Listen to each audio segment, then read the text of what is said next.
Processo Grado, Giuseppe Arnone ha citato a propria difesa l'onorevole Giacomo Di Benedetto.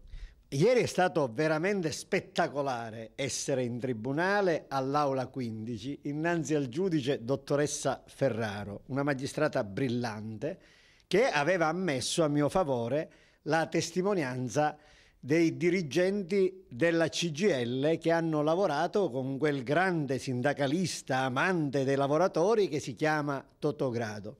Ieri vi erano in tribunale ed apparivano, come dire, molto abbronzatissimi, quasi di ritorno dalle Maldive, Piero Mangione e Giacomino Di Benedetto. Non avevano, oltre all'abbronzatura, un'espressione particolarmente allegra, in verità. Dovevano testimoniare a mio favore. Su quale processo? Un processo che riguarda una pagina assolutamente vergognosa del sindacalismo agrigentino. Totogrado, quel sindacalista che si è appropriato di una buona uscita di 800.000 euro pagati dai lavoratori dell'edilizia, dai muratori, dagli operai, dai precari.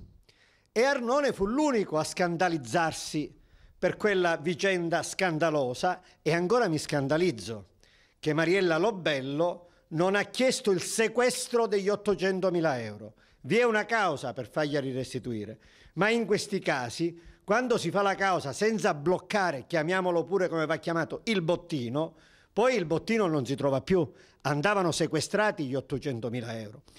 E allora i sindacalisti devono spiegare questo rapporto alla cassa edile e questo rapporto con Totogrado, perché non finisce con la storia della buona uscita di 800.000 euro agrigentini, 800.000 euro lavoratori.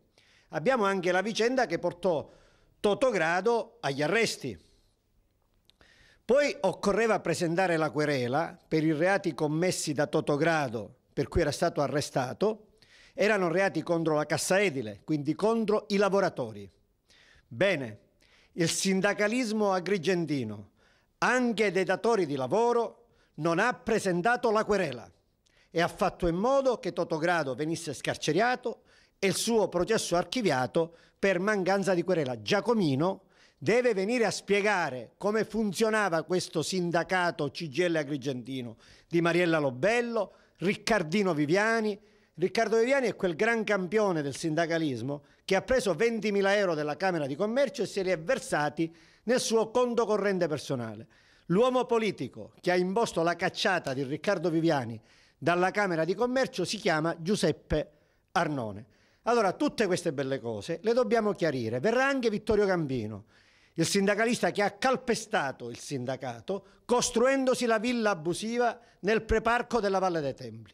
Poi faremo un libro con queste testimonianze e lo manderemo alla CGIL nazionale, così saprà chi sono Mariella Lobello, Piero Mangione, Riccardo Viviani, Vittorio Gambino, Giacomino Di Benedetto, tutti questi campioni che hanno arricchito il mondo del lavoro agrigentino.